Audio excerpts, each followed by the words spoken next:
got 9 o'clock on my watch. Do you have 9 o'clock on your Get up in the computer? 70s today. Yes, it is. What a shock. You feel good. It will feel good. Okay, good morning. It's now 9 o'clock. The monthly meeting of the Fairfield Glade Community Club Board of Directors will come to order. This morning's meeting is open to all members of the community and is being recorded for viewing on the Community Club website. We are also live streaming this morning's meeting for member viewing. To honor America, please join me in standing for the Pledge of Allegiance in a moment of silence to honor those who are serving in uniform and defending freedom. I pledge allegiance to the flag of the United States of America and to the republic for which it stands, one nation, under God, indivisible, with liberty and justice for all.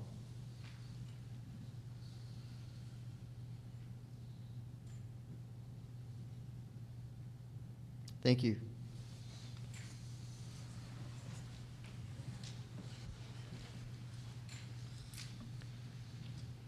Pat, please call the roll of the board members. Here. Here? Here. Here. Here. Here. Thank you, Pat. May I have a motion to approve the minutes of the prior board meeting held on February 23rd of 2023? Motion to approve the February 23rd minutes. Is there a second? I'll second. Is there any discussion? All those in favor say aye. Aye. Opposed? The minutes of the February 23rd meeting are approved. This morning in the audience, we have some distinguished guests with us. We have Cumberland County Mayor Alan Foster is here. We also have our 6th District Commissioner, Joe Sherrill, and Colleen Mall is our 9th District County Commissioner. So, Mr. Mayor, your comments? Thank you for giving me just a second here. I wanted to let you all know that the county has hired a VSO. I mentioned to you a couple months ago that we were looking. We've hired one. His name is James Dignant. I believe he was a lieutenant commander, so pretty good background there. He is already at work. He's working, if you know Gary that's up there, they're kind of doing a tandem right now. He's working in training, so we're hoping that there will be absolutely no loss in service there since Gary and him are going to work together. The other thing, the county voted at the last meeting to take over building codes from the city of Crossville. The county has, we've had the requirement for building codes for many, many years. The city of Crossville has been the entity that's done that. They've done a good job. We appreciate them. We thank them for that. And but we're going to be taking that over starting January 1st of 2024, and we're hoping for seamless service on that and some and good service. The last thing I have, just a little quick thing, I wanted to show you all. The county has approved a new flag and a seal. If y'all want to see that, kind of pass that around. We're pretty pleased with it. It was designed by local artist Bill Quillen. We have a seal, but it was done before electronic means of artwork, and it's kind of got lost in translation over the years. So there's a seal. We've never had a new flag, so we do now, and moving forward. So any questions, I'll be happy to answer them. Yeah. 2 questions. Sure. The community I came from had building codes prior to the building structure, and every time you got a building permit. But they had then implemented a building code review whenever anyone tried to sell their house, because there were a lot of homes that were remodeled without getting a permit. Therefore, there was no inspection. Is that part of the process? Or No, it'll be the same process as before with the city. You'll come to the county, apply for the permit. The inspections will be done throughout on the new construction. Okay, second question. You sent out an email last week right after your board meeting, or commissioner meeting rather, and under the title of lots that were sold, it was blank. Is that kind of a placeholder? Oh, okay. I actually had to, that was a technology thing there. I can bet you you're probably receiving it as a text only, or It's not a you got a non-HTML, and there was actually a picture of the graph there because it made it a mess.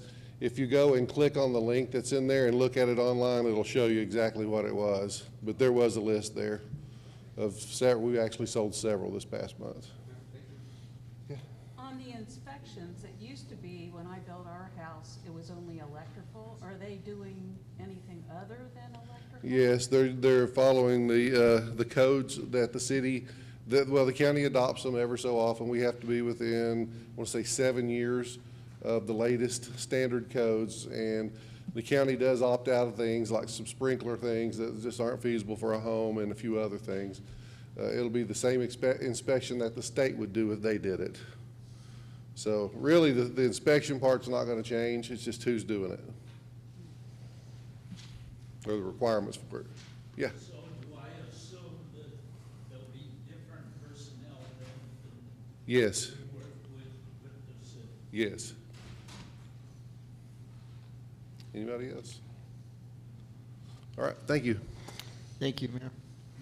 I'd like to share the following comments from across the board. Last month, the Board of Directors announced that the Community Club and Bobby Jones Links entered into a management agreement for the operation of the Stonehenge Grill and the snack bars at our 4 golf clubs. Bobby Jones Links will also consult on the new Druid Hills Golf Club food and beverage venue. On Tuesday, February 21st, Bobby Jones Links team was on site and held a meet and greet with our food and beverage employees. They conducted an orientation for our employees and included the history of Bobby Jones Links, reviewed the transition plan, and initiated the transition process for our employees to become Bobby Jones Links employees. Each week since then, they've been on site, and the Bobby Jones Links team members have been here to do observations and training with the staff. The food and beverage employees officially became Bobby Jones Links employees on March 12th, and this training and orientation process will continue for the next couple of weeks as Bobby Jones Links becomes more familiar with our operations and develops their plans for the Stonehenge Grill and the golf course snack bars.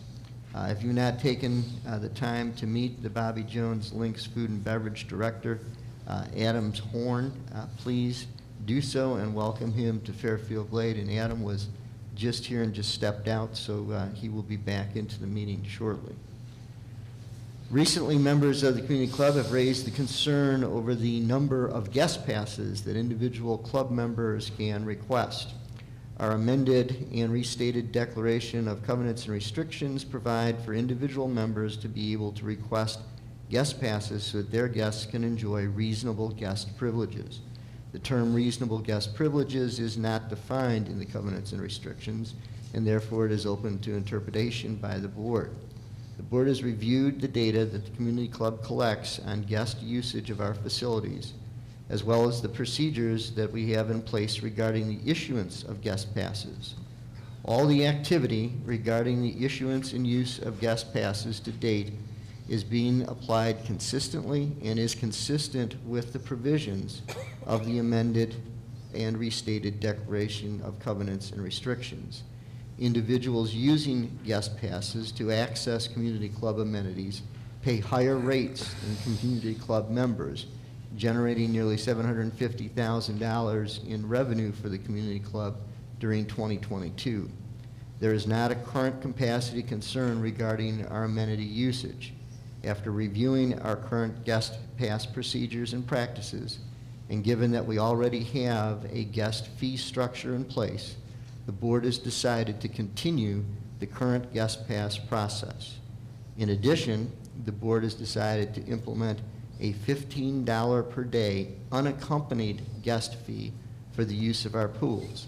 This fee will help to offset the anticipated increased staff expense associated with the addition of lifeguards at each of our pools that is necessary to protect the community club's 501(c) status.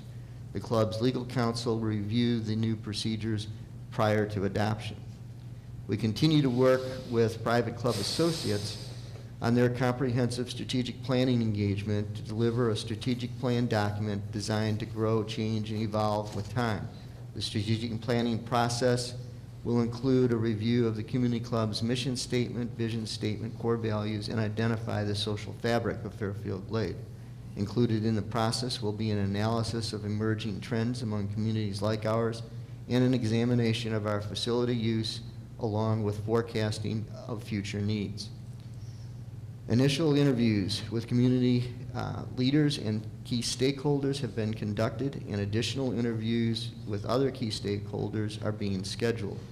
Private Club Associates will schedule discussion groups meetings after May 14th so that some of our part-time residents can also be included.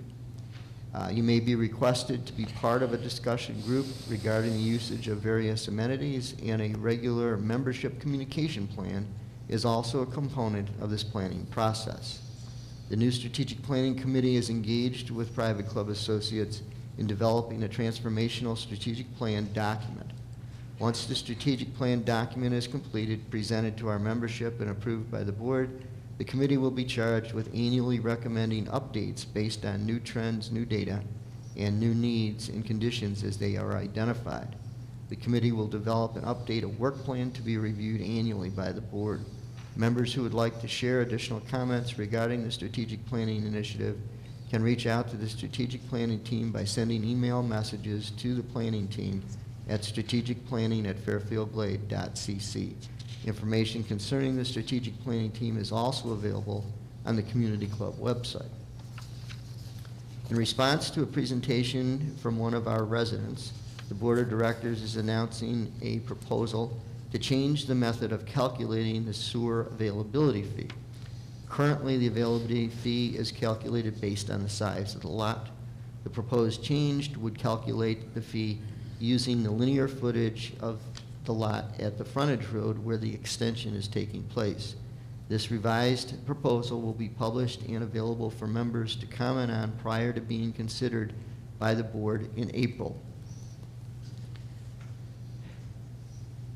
The Druid Hills project team continues to work on the planning process to determine what the next Druid Hills clubhouse facility should provide for our growing community. The project team has received the initial conceptual design documents from Gulf Links. These documents are being reviewed by the Gulf Committee and the Steering Committee. The initial design documents were shown to the board yesterday at the board workshop. The next steps will be to finalize the design documents based on the various reviews, and then create the construction documents so that the project team can distribute a request for proposal to select an organization to construct the larger putting green and complete the work on the driving range. The final design documents will be shared with the community at our next Druid Hills Town Hall.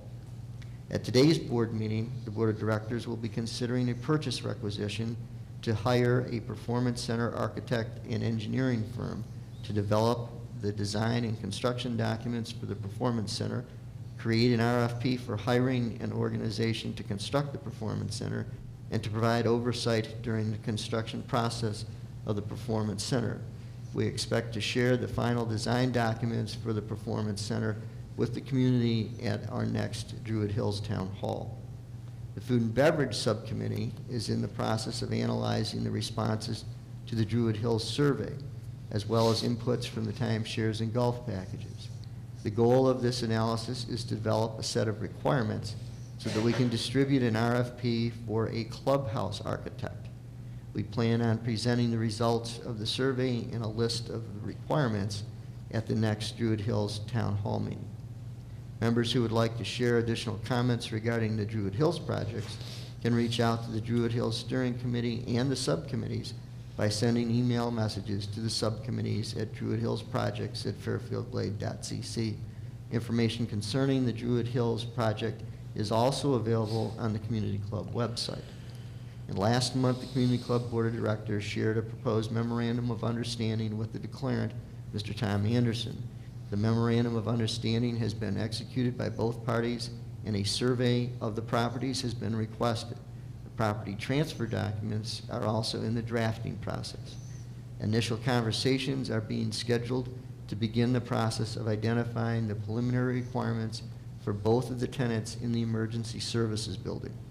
And that is our March update from across the board. And with that, we have the treasurer's report. Bruce?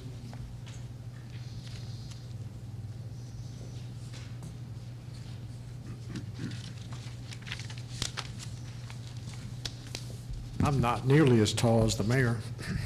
Good morning. Thank you. Fairfield Glade Community Club finances through the first 2 months of 2023 is very strong. In sewer, on the balance sheet, we have $4.4 million of total cash compared to $4.1 million at the end of February of 2022, which is a positive variation of over $300,000. For the Property Owners Association and amenities, we have a little over $3.4 million of capital cash plus $7.1 million of operating cash for a total of $10.5 million of POA and amenities cash compared to $8.9 million at the end of February of 2022, which is a positive variation of $1.5 million. On the cash flow sheet, sewer ended February with a positive cash flow of $99,000, a positive variation of $14,000 compared to the budget. Revenue for February was negative by about $9,000, driven by fewer tap fees than budgeted and overstated commercial water usage. The commercial water usage was based on the fourth quarter of 2022, which, if you recall, we had some extremely low temperatures and there were some unknown water leaks. The expenses were favorable to budget by $22,600, driven by reduced grinder pump expenses because of fewer home starts and inventory adjustments.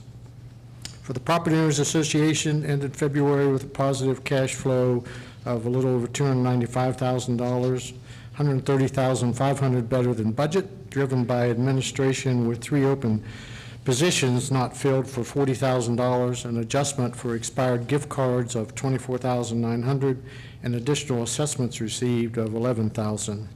For the amenities, we ended February with a negative cash flow of $968,000, which was almost $38,000 better than budget. Food and beverage continued their positive trend with $30,900 better than budget. In addition, the center and recreation was favorable to budget by $13,800, driven by increased facility rental at the center.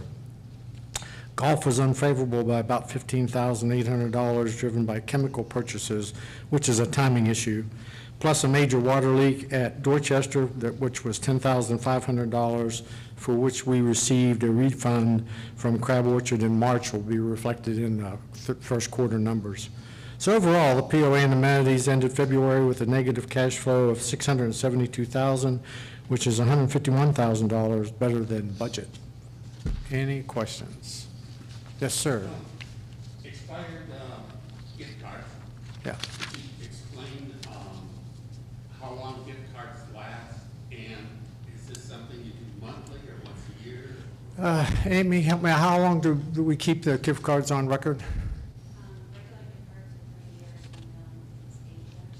Okay, 3 years, Nico regular, and then we write them off. What are we doing with Wyndham money? I don't get that at all. Wyndham has, this is a separate code for Wyndham versus our members. Oh. That's all. And so is this something you're gonna do once a year or once a month, every month? How often? The way the system works now, Nico, is it will expire in the expiration date. Prior it was. So it just depends on each month. Through what we done of prior years, and now it's done routine monthly basis. Yeah, the card expires 3 years after it was initial, so each month you'll have cards being written off because it's hit the 3-year mark. Okay, so the answer is it depends each month as to how many reach the 3-year termination, okay? I just couldn't clearly hear what Yeah, I understand, Ted, yeah. Mr. Radcliffe? You're welcome. Couple of questions. First, we were making a cost of living adjustment, I think, this year for all employees. Yes. As I recall. Yes. Has that been done already? Yes, Okay. that's in the budget. In the Yes. Great, thank you. You mentioned the 3 open positions. Mm-hmm. Does that reflect then total open positions for all departments or just administration? That's just the 3 in administration. And how many open for all departments, like police department and so forth? I don't know that number, Tom, but I can get that for you. Okay. Is it getting rough? Well, it didn't impact significantly the financials, that's why I didn't put it in there. It did, okay. Okay. That's helpful. And then finally, food and beverage, the dashboard. Yes.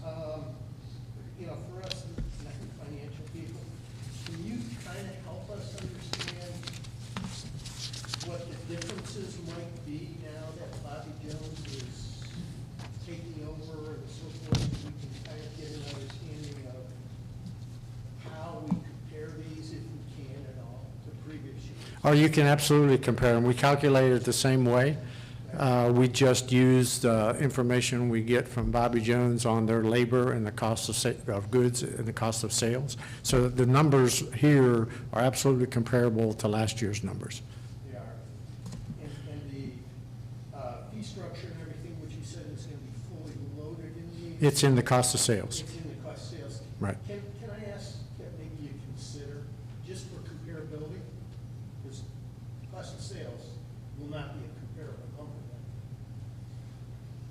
Can you think, I know you've probably got an agreement, confidentiality. We do. I got it. We do. I understand that We do. piece. Stick it someplace else, like an administrative. Well, if I do that, then you'll know what it is. Bury it in administrative, I'd never know, because you keep that number. No, it's got to be in the food and beverage accounts, because that's what their contract's based on, is what their cost is for running food and beverage. If I stick it over in admin, then we're not comparing year on year. And what we're doing is with them is we're comparing how we did versus how they're doing. And so I can't stick it somewhere else. It's got to be in the food and beverage numbers. Or make you year-to-date adjustment at the end of the year. I don't want to do that. Okay, anything else, Mr. Radcliffe?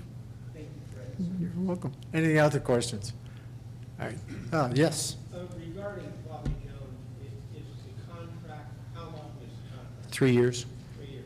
And I know that we can't divulge the information.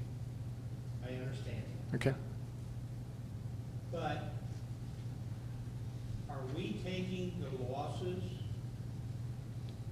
or are they taking the losses? We actually established a budget for food and beverage and the 4 snack bars prior to the consummation of the contract.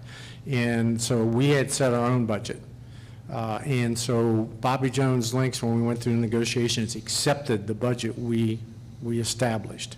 And then their performance is against the budget we established, okay? And in the budget, I don't have the numbers in front of me, so I'm going to take a stab here. If you take Stonehenge and the 4 snack bars put together, our budget said we were going to have to subsidize that around $78,000 is what we were going to subsidize for the year total for Stonehenge and the 4 snack bars.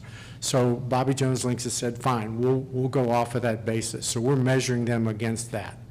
And so if they beat that, they get to share in the reduced subsidy, or in fact, if they turn it positive, obviously, they get to share in that with us as well. And it's a shared. In reality, if they create a profit of $100,000, Okay? they keep the $100,000. No, there's, and again, I can't reveal the details of it, but let's say, to your point, that we come out the end of the year and we're plus 100,000 versus the negative 78 that's in the budget. That's 178 improvement over what the budget is. We share in that. I think it's a good idea. So do I. That's why we did it. Bruce, I think as a reminder, these financials you're looking at here have no Bobby Jones impact on them because they're through February, correct? No, well, they took over at the February 21st. So, yeah. Minor. Minor. But the contract, Greg, it's the year Yeah. total, including our performance for the first 6 Right. weeks or whatever. Any other yeah, Nico? I I would assume that the employees still get a 50% discount. Yes. Is the community club making up that other 50%? It's all in here. Part of the 78? It's all in here. It's all part of the Bobby Jones agreement. So So- we're not contributing anymore, just that's This is it, Nico, and that 50% discount to our employees is included in the cost of sales. So it's a holistic number right here. By the way, the Bobby Jones Links employees get the same benefit as the Fairfield Glade employees do as well. We made sure that our employees that went over to Bobby Jones Links could see little to no difference in their employment. It's just who wrote the check, quite frankly. Okay, anything else? All right, thanks. Okay, the general manager's report, Bob. Okay, thank you. First item is the welcome sign at the square. They are finishing up the rock work on the main structure, and they took measurements for the sign itself yesterday, field measurements, so they indicated it should be 7 to 10 days before they'll have the sign itself ready. So we anticipate that the main structure with the sign should be finished probably that first week in April.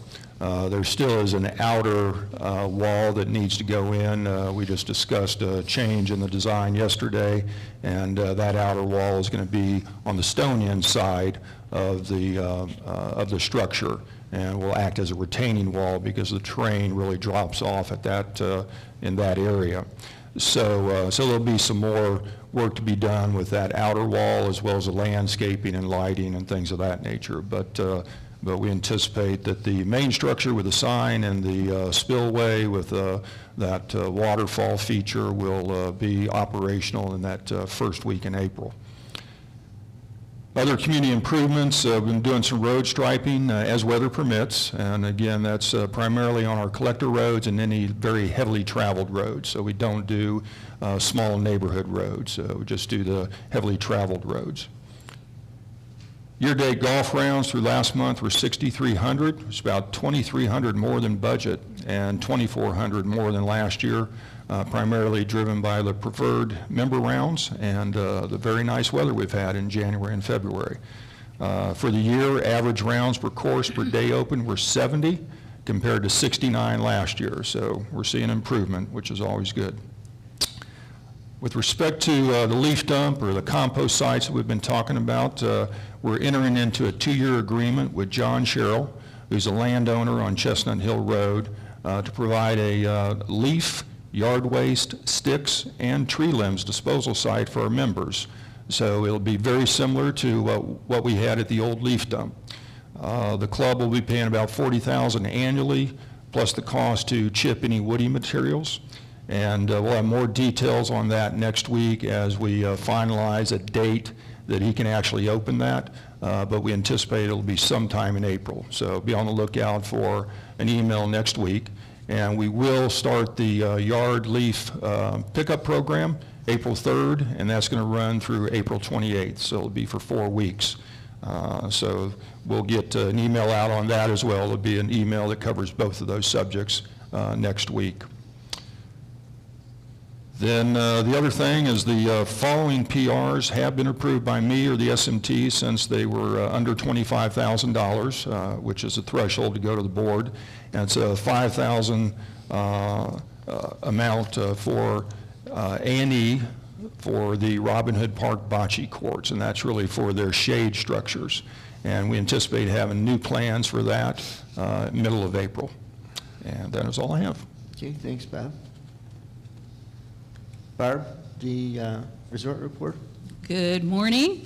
Wyndham timeshare year-to-date is 4,803. Month-to-date, 702. Occupancy is revving up due to spring breakers and golfers. Timeshare revenues, the center, $595, which is 1% of like revenue. Racket sports, $1,949, 4%. Dartmoor and St. George were closed. Golf, $3,394, which is 1%, and food, $16,574, which is 9%, with a total of $22,512, which is 4% of like revenue. Thank you. Thanks, Barb. How about the architectural report? Sam? Thank you.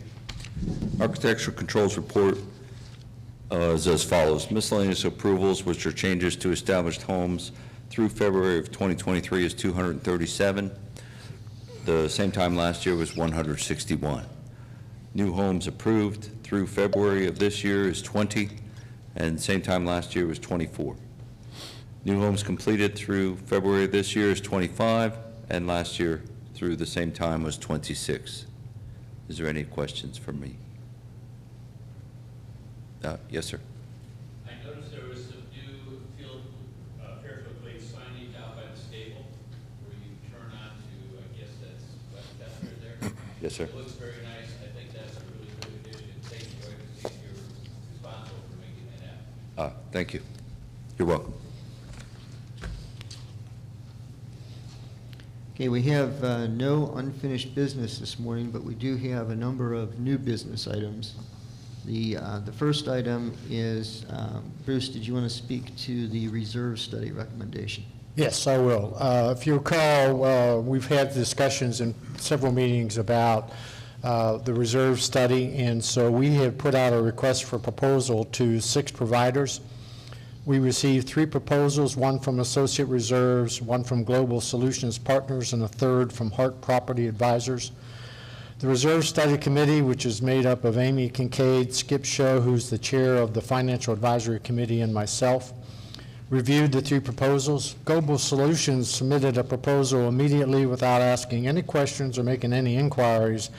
The committee's belief is that this was a standard format and therefore not confident. We didn't have any confidence in their interest. Associate Reserve's fee for their study was $47,000. They did make inquiries, but they made no visits to Fairfield Glade. Hart Property Advisors, located in Nashville, came to Fairfield Glade. They spent a day here and were toured by our maintenance manager, Greg Ruppert. They asked several questions, looked at the majority of our facilities. They submitted several references and included pictures from previous studies they have done. The proposal was not to exceed $30,015. However, their initial proposal did not include the golf courses, so we went back and asked them to add that, which was $8,400 for a total of $38,415, which includes a 15% contingency. The Reserve Study Committee reviewed this proposal with the Financial Advisory Committee, and the Financial Advisory Committee is recommending Hart Property Advisors, and the FAC supports that recommendation. So I am proposing to the board that we go ahead and offer the reserve study to Hart Associates, and so I'll make that motion. Okay, is there a second to that motion? Second. Okay. Thanks, John. Any discussion? There is significant dollars in the budget for the reserve. We have $100,000 in the budget for the reserve study, and this is $38,000. Now, the one thing we may come back with is when I've seen how good a job they do, we may want to contract with them to do something like 2 years from now to update that. So we'll maybe back with that, but we have $100,000 in the budget right now. Okay, are there any other questions, discussion? All those in favor, say aye. Aye. Opposed? Okay, then the motion is approved to move forward with Hart for the Yeah, Tom? reserve study. Yep. Well, we hope to have the study done, I would hope by the end of July, Tom, but it depends on their business, schedule. It's up to, them, but what we've asked for, to have that done fairly soon, because quite frankly, the Strategic Planning Committee would like to look at that reserve study as they do their work as well. And before the budget. Sorry? And before the budget, hopefully. Oh, yeah, no, yeah, absolutely. To your favorite question is, this is where I'm going to be able to come back and tell you how much of that $5.8 million of operating reserve that's on the balance sheet will go into an actual reserve for our facilities. Okay. Okay, the next item on the agenda is the proposed revision for the resolution regarding the calculation of the sewer availability fee. Yeah, let me just review what Ken went through in the, across the board. Currently, we charge an availability fee based on acreage of a lot, even though the cost is calculated by the linear foot.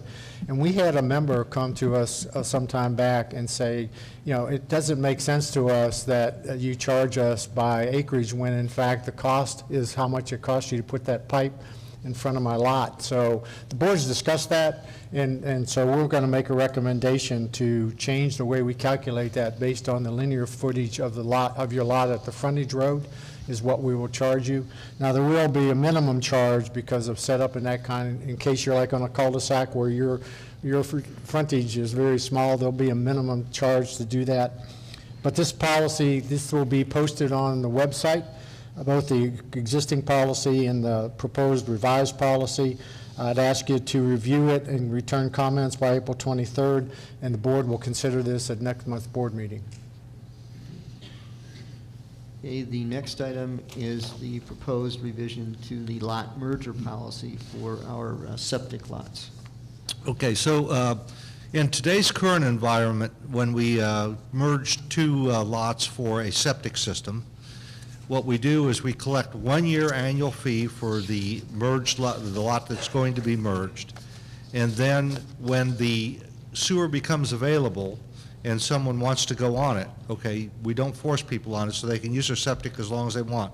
But when they make that decision, they want to go on the sewer, then what we do is we unmerge those lots, and we continue to charge each one of those lots a full POA dues annually. So even though they're not merged anymore, they're paying 2 times the annual fees. What we're proposing is that what we move to is when we grant a merger because of a septic system, what we want to do is go ahead and collect, just like we do for all other lot mergers, a 5-year annual fee, and then those lots will remain merged forever. So even though they go on septic, those lots will not become unmerged. Now, one of the big reasons why we want to do that is if we have septic on a system and we unmerge a lot, you're not going to build on that lot. Because in order for you to build on that lot, you're going to have to remove all of that septic, and you're going to have to declare it if you're not going to remove it yourself so someone else can. So what happens with those lots oftentimes is they come back into our inventory. Well, we don't want them in our inventory. So what we're trying to do is make it consistent with any other lot merger, and that would mean that after the lots are merged, they stay merged. Now, those people that are kind of in the interim, and there's some people that have already obviously merged their lots, they are not on their sewer system now, it's maybe not even available to them yet, but at some point it will be. We're going to grandfather them into the new policy. So it'll work just like everybody else, even though they will have only paid the 1 year when we originally merged the lots. We're going to keep that going consistent with keeping the lots merged right on through. So that's what we're going to be proposed. That's what we've proposed. This too will be out on website for comment. Please get your comments in by April 23rd, and the board will consider it at its April board meeting. Any questions? Yeah. Approximately how many lots or septic systems? Oh boy, Amy, do you? I remember one time it was about 600, is that right? Yeah, it's decreased slightly, but not by much. Not by much, I know that. And the other quick question, do we permit anybody that lives around the lake to have a septic system? Sure. We have 11 lakes, do we I don't- permit anybody? Yeah, but we don't, Tansy does? we don't, Fairfield doesn't permit anybody. The state permits that. Yeah. So the TDEC actually does the permitting. So if there's no available sewer and they decide to build, they have to have a perk test by TDEC to make sure that that whatever land they're using as a leach field is sufficient to handle the septic system. So it's all through TDEC? It's all through TDEC, yes. But who's monitoring those septic systems? The state. Around our State The does. state. State comes in and monitors them every year? Brian Houston. Question? I'm sorry, go on ahead. Got a question. A lot that is on septic goes to sewer. Is there any requirement that they have to pump it out? No, not currently. But the one thing they will have to do, and I should have said that in my comments, is when they go to sewer, they pay the availability, capacity fees, and all the other fees with sewer. But in reality, that's a ticking time bomb. That's Well, toxic waste. Probably, Bruce, you're better to answer that question than me. It's not toxic waste. We recommend that the septic tank, usually in the case of merge lots, they merge lots because their leach field, their single lot will not handle a leach field. And so they merge a second lot where their leach field is installed. Their septic tank is on their original lot, usually in close proximity to their residence. When we convert to sewer, we recommend that they pump it out and fill it in with gravel. But that's entirely up to the homeowner. It's not toxic waste, it's simply sewage, and it's underground. And if you understand septic tanks, whether they're active or not, don't cave in, they don't fall in. It's good practice to have them pumped out and filled in, but it's not necessary. When a person sells their house, it becomes an issue. They have to disclose. They have to disclose. They have to disclose, and that's one of the reasons why we're trying to change the policy, is because we don't want to get in the middle of that, and we don't want the lots back with a septic system on them, because then it becomes our problem. Does our community club sewer plant accept the pump outs? No. We are not, the treatment plant is not equipped to handle septic. It goes to the city of Crossville or elsewhere. Any other questions? Okay. Thank you, Greg. We have 3 purchase requisitions to consider this morning. The first one is for a new truck for wastewater. And Bruce, you're going to talk to that? Sure. So I'm presenting a PR this morning for $45,000 to replace a 2012 F-150 for the Director of Sewer. The new truck will be a used pickup truck and has not been purchased yet or picked out yet. I just need, because trucks sell so quickly right now, I need to be able to pull the trigger rather quickly. And so I'm asking for the PR to be approved. If approved, I will start the search for a used pickup truck, a newer used pickup truck that will provide a vehicle for the Director of Sewer. The current vehicle will be sold off or traded in. The 2023 budget has $45,000 in capital for the replacement vehicle, and that's what I'm asking for the PR. Okay, do I have a motion to go ahead and approve that A requisition? motion to approve a PR in the amount of $45,000 for one used Ford F-150. Thank you, John. Is there a second? I second. Okay, is there any discussion? All those in favor say aye. Aye. Opposed?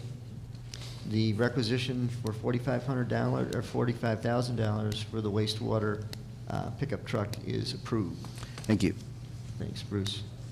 The next item is the purchase requisition in the amount of $90,000. This is for the architect and engineering for the Performance Center. Greg? Before I get into the actual recommendation, I'm going to put this in a context of where we are with Druid, so that you get an idea of how this stuff kind of gets hooked together. We've let and we've awarded one contract for what's called a golf architect. Now, the scope of that work is really the driving range and the new putting green.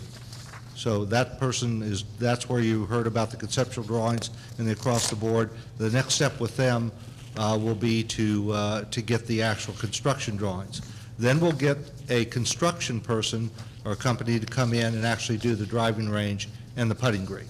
So that's one stream of work. This, what we're talking about today, is really a second stream of work. It is sequential somewhat because we have to do the work on the driving range in order to get to the Performance Center. So this requisition that we're talking about today is almost like the golf architect one. What we're hiring is an engineering firm to come in and do the drawings and the conceptual design of the of the actual performance center, and I'll get into a little more detail about that scope of work.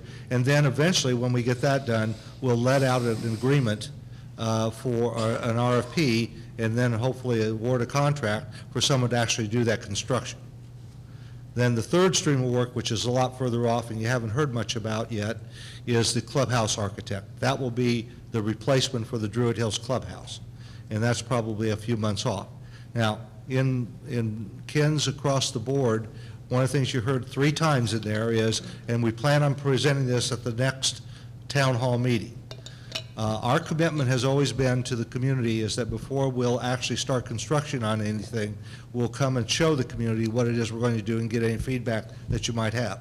We'll do that before the board first. So we're shooting for a town hall meeting somewhere between mid to late May, where all of these 3 things will kind of come together. You'll see the requirements for the clubhouse. You'll see the actual construction drawings that we're thinking about for the driving range and the putting course, and hopefully this will be the one that's a little bit less sure. I'm not sure what you'll see is in terms of conceptual drawings for the performance center, what that might look like yet. But put that in the context of where we are. So 3 streams of work: driving range and putting area, performance center, and eventually the clubhouse. Okay? In the past, on some of these construction projects, you've hired someone to do the infrastructure for the sewer and the landscaping and make sure that the sewer lines flow right and all that kind of stuff. And then you have a different architect come in and do the above ground. So are you saying here that this is going to do both? I think, Bruce, you could answer the question on the sewer piece. Yeah, so we've met out at Druid. We have a general idea of where the performance center is going to be located, and I've come up with a plan to tie sewer from that building into existing sewer along Lakeview. So internal staff will install that.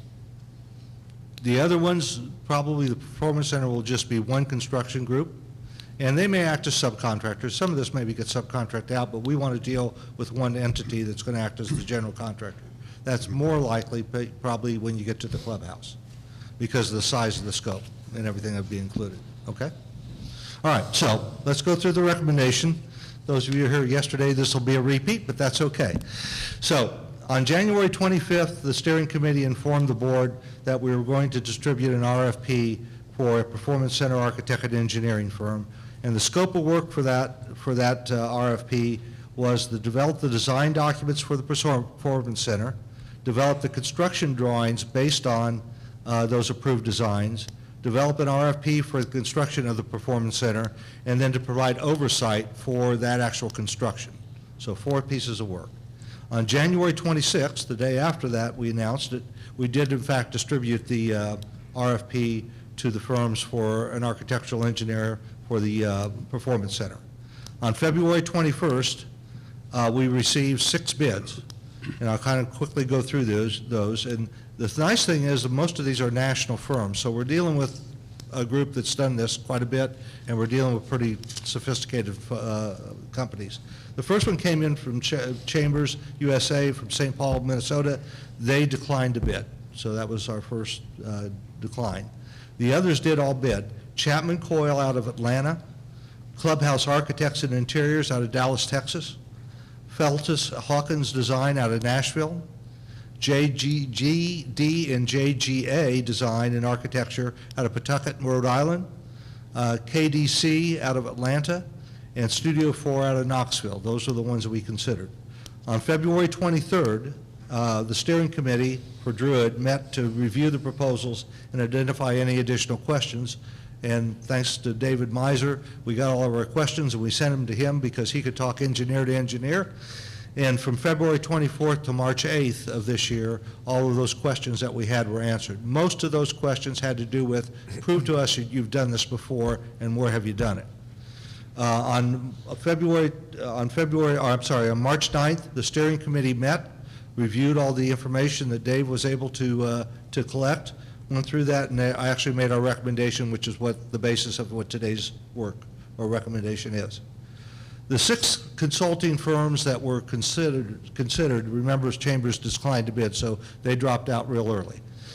Chapman Coil was not recommended because it did not have adequate site visits in there for especially the construction piece. And I'll go through that a little bit more detail to tell you where KDC was a little different from them. And also, if we would have added those site visits that we thought we were going to need for that oversight, then their bid was way high. So the clubhouse architects and interiors were not recommended due to the lack of experience. They had done one of these buildings before in Hong Kong, and we thought that was a little bit further away than we wanted to look at. Plus, the dynamics of the weather and everything was a lot different, so the construction of the actual building was a lot different. So we decided not to recommend them. Feltus Hawkins Design, they met all the criteria. They were a qualified bidder, but they were just the highest bid. So it got down to money at that point with them. And JGD, JGA, Design and Architecture, they were not recommended for the same reason. They were the second highest bid. So KDC, and we'll go into more detail with them, were recommended, and I'll give you the rationale. Studio 4 out of Knoxville, they were not recommended. There's some real gap in what we were looking for and what they were. They were about a third of the price of any other of the bidders, and all the other bidders were within like 20,000 of each other. So there was something really missing in terms of what they thought the scope of this work was and what we thought it was. So, and plus they really had no real experience in the kind of structure we were talking about. So why KDC? It was the lowest qualified bidder, and we had Jeff Houston talk to people around the state and down in Georgia as well, where they actually had done work to get a sense of how easy they were to work with, whether they knew what they were doing, how did the work go, and he got very favorable reports back from all of those people that he contacted. KDC, and this gets into the site visit thing, has 7 visits built into their proposal. One at the project kickoff, which is pretty common. All of them had that. One during the design development, which is pretty common again. And then one during the preparation of the construction documents, so they get the final sign-offs from us on the construction documents. The difference really was in the oversight for the construction, where there are 4 visits in their bid, and that rings a little bit better to us because we really want that oversight as we're building that building. Also, KDC was the only bidder that said that they would use the standard AIA agreement, which is the one we use for all of our buildings here. And it's a national agreement. People know what the terms are. You know how to implement it. So that was a big thing for us. They were the only ones stated that they would use that. And then Bobby Jones Leaks, our partner, had experience with them and actually were one of the people that recommended us to look at this firm as a potential for actually doing this work. There's no connection business-wise or commercially with the 2 firms, but they had worked with them before and had recommended them. Now, what you can't see here, but I would be more than willing to show a slideshow deal up here after the meeting, is I put some pictures in of what one of these performance centers look like, because there's some confusion. Some people think it's nothing more than a garage. It's much more than that, okay? Because not only were we going to have areas in there where people are going to swing clubs and things like that, we have to store a number of shafts and clubs so that they can do fittings. And also in this building, we're going to have restrooms so that as people make the turn in Druid, that's a place that they can use as a restroom. So there's a few differences with our design than what you'll see from these pictures. But if anyone has interest, come up here, and after the meeting, I'll be more than happy to show you the 4 or 5 slides and answer any questions you have about that. So with that, the recommendation is, I'm sorry, do you have a question, Tom? If their visits, are they in there for a final punch list and so? Oh, yeah. Yeah, oh, yeah, that's all in there. Plus, also, remember one other thing, and again, this is a good practice that we found through the Racket Center, and that we'll be using the MCPC and Dave Miser as our owner's rep, if you will, to make sure that all that stuff happens and is done, okay? So with that, I make a motion that we approve $90,000 for the awarding of the contract to KDC for the Performance Center Architect and Engineering. Okay, do I have a second for that motion? I second it. Okay, is there any discussion? All those in favor say aye. Aye. All those opposed? The motion for the $90,000 is approved. The final purchase requisition on this morning's agenda is the pool heaters for the center. Yeah, I want to present a PR for $34,000 to upgrade and improve the pool heaters here for the pool here at the center. Currently, we have one pool heater, and because of the amount of time we run the pool, it gets replaced fairly frequently. Plus, it sits in a chlorine-type environment, which is not good for it either. So the project will move that out of that environment. We will add a second pool heater so that it's not overstressed, and then we'll actually add a space in piping for a third pool heater should we decide we would like to add the third. And that project cost is $34,000. There's only $30,000 in the budget for this project, but we do have over $125,000 in the center's capital budget, so I think we will find that $4,000 to make up for the overrun here. So I am going to make a motion to approve the $34,000 for the pool heater renovation. Okay, is there a second to that motion? I'll make that motion. Okay, thanks, Barb. Is there any discussion? I have a question. Yep. Yes. Is this a resistance heat process, a heat pump process? No, it's a gas heater. It's a natural gas heater. And can you tell us, did you do research to see what was the most efficient, cost-effective way? Oh, that's it. The natural gas pool heater for a pool this size is the most efficient way to do that, Nico. Okay, any other discussion? All those in favor say aye. Aye. Opposed? Okay, the appropriation for the $34,000 for the pool heater is approved. Next item on the agenda is a Fairfield Glade Resident Services update, and Phil Birdsall is here to present that.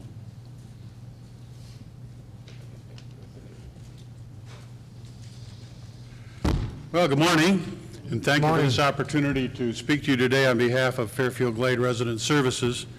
Over the last several months, I've tried to update you on the various programs offered by FGRS at this time. Today, I want to do something a little different. I want to review with you a little of the history of Fairfield Glade Resident Services. Now, I know that some of you are quite familiar with that history, but I'm pretty sure that there are some in attendance today who are not so familiar with that history, and perhaps some who will end up watching the video are not familiar with that history. Back around 2007, a small group of Fairfield Glade residents got together and started to discuss the possibility that certain needs of our residents might not be being met. As a result of those discussions, and with the cooperation of the Community Club Board of Directors, a good deal of survey work was undertaken, focus group discussions were held, and various stakeholders were interviewed. As a result of this groundwork, it became clear that there were in fact needs in the community that could be served, or at least better served. And following discussions with the Community Club Board back at that time, a consensus was reached that the best way to address those needs would be to create an independent, nonprofit charitable organization. And that's what happened. Shortly thereafter, Fairfield Glade Resident Services came into being. The information gathering process also revealed one other interesting and perhaps unexpected but very important fact. Our residents, especially those of advanced age, almost universally wanted to stay in their homes as long as possible as they continued to age. Consequently, the original mission statement of FGRS included and embraced the fundamental principle and objective to assist those of our residents in need, to allow them to maintain and improve their quality of life while remaining in their homes. Consistent with that mission, Fairfield Glade Resident Services has, over the years, developed and operated multiple programs. You may recall me describing in previous months, for example, the Way to Go program that offers rides to residents to get to doctor's appointments or to the pharmacy, etc. Also, you may recall me describing our Home Safety Assistance Program that actually makes repairs or improvements to homes of our members, the best example probably being the construction of accessibility ramps. Those are just examples of programs undertaken by FGRS over the years. Now, over time, it was determined that in addition to programs like the ones I just mentioned, there were residents who had unique issues. Sometimes residents just need help figuring out who to ask for help because they might be unaware of resources that are available to them, or they maybe just feel uncomfortable about making the necessary contacts. This resulted in the creation of our Caring Connections program, where the volunteers actually tackle the job of listening to the problems of our residents and then putting those residents in touch with those individuals or agencies that may be able to help. To date, over 400 Fairfield Glade residents, often referred to us by friends, family, or neighbors, have received assistance from our Caring Connections volunteer consultants. FGRS is operated completely by volunteers, from the board of directors to our program coordinators to the many volunteers who donate their time and talents to operate our office and our various programs. We're dependent pretty much completely on the financial support of our residents and various organizations within our community. We also sometimes benefit from fundraising programs. A good example of such a fundraising program was the golf outing sponsored last year for us by the Lutheran Church. I can think of no better way that one can give back to our community than to financially support FGRS or to volunteer time to our endeavors. Remember, our office is open in the strip mall behind the Dollar Tree, and it's open from 9 to noon, Monday through Friday. So thanks again. Thanks, Phil. At this time, we'll recognize any residents that would like to share comments. Please step to the microphone.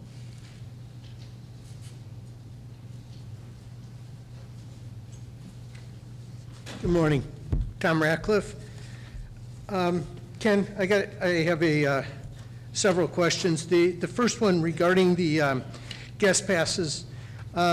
There's been a small group of members that has been actively working on a proposal for the board in regards to the guest passes. And so my question to you, Ken, is the board open to at least reviewing this and open-minded to potentially changing what you mentioned as far as across the board? Well, we had indicated, there was indication that there was some concern. Nothing came forward. The board went ahead and looked at the information we had available and made a decision. So we have our decision moving forward. If you want to submit something, we can certainly take a look at it. But we are fairly comfortable with the position that we've taken. Okay. And along those lines, will you be open to at least providing some of the information that you had that, as an example, this small group wasn't able to take and consider when it was putting together its recommendation? Things like the legal interpretations and, that type of stuff. Can you share that? Can you share that so that, this group that's working on that may be able to incorporate what information Well, you why don't you give us the proposal that you've got, and we can take a look at that. Okay, thank you. I just wanted to comment, and because I couldn't get it out when you made your comment, or you made your updates, I just want to tell you, Bob, I was at Stonehenge Restaurant a few weeks ago. I have not been a supporter. I've been a critic. You've heard me on a number of occasions. And I would tell you, the expectations, my experience was very good there, so I thank you for that.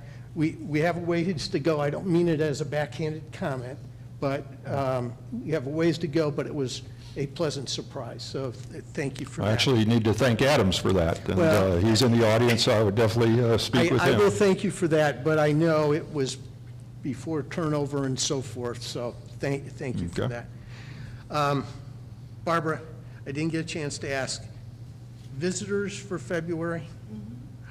I'm sorry if I missed it. How many visitors do we have in the timeshares? We had month-to-date 702, and year-to-date 4,803. Okay, thank you. And then, Ken, finally, as far as just, could we consider, as part of this meeting, a mechanism to be able to take and have some type of presentations. I use the example of Greg with slides and so forth, being able to use that media here to explain to members different projects. I think it would go a long way, since we, don't always have town hall meetings and so forth, if we could have that ability. Something to So consider. you're looking for audio visual? Yeah, something like that. Okay. Thank you. Okay, do we have any other comments or questions from the audience? Okay, do we have other comments from board members? Yes, I have a couple. At yesterday's board workshop, the board reviews a proposed revision to our current parking policy. The board agreed with those revisions. That will be posted on our website next week, and it will remain on there to the next April board meeting. And you can provide feedback on that proposed policy change. In addition, we also looked at the current fine schedule for violations, and we supported the recommended changes on that, and that will be posted on the website also for you to review before the April board meeting. Both of those policies will be out next week. And one other final comment, next Thursday, March 30th, from 3 to 5 is our Community Info Fair. We'll have all of our committees here. We'll have the board of directors. We'll have the Art Guild, Wildwood Stables, Fairfield Glade Resident Services, Veterans First Responders Memorial, and others that will be here. So it's a great opportunity to learn how our community actually operates and what it takes to operate. So that's next Thursday from 3 to 5 here at the center. Okay. Before we adjourn, we are going to, next month, I received a note, whenever you're commenting from the floor, that is not being picked up on the streaming, and so the folks that are looking at the streaming don't hear the comments from the floor. So beginning next month, we will have to have everybody that wants to comment from the floor at least go up to the microphone, so that the folks that are watching it on the streaming can actually hear the questions that are being asked. At this time, I'll entertain a motion to adjourn. Motion to adjourn. Okay, is there a second to that motion? Any discussion? All those in favor say aye. Aye. Opposed? The motion to adjourn is passed. Yeah, he's done it before. Don't ask why. I don't want to know. But I've seen him do that before. Yeah, he's about done. All right. It's getting- Well, let's just wait and see if anybody comes up here, and then we'll give it a flip, okay? I feel like soon he keeps acting like this. I don't know if it'll may not know this, last month I asked about the fire department. He said there's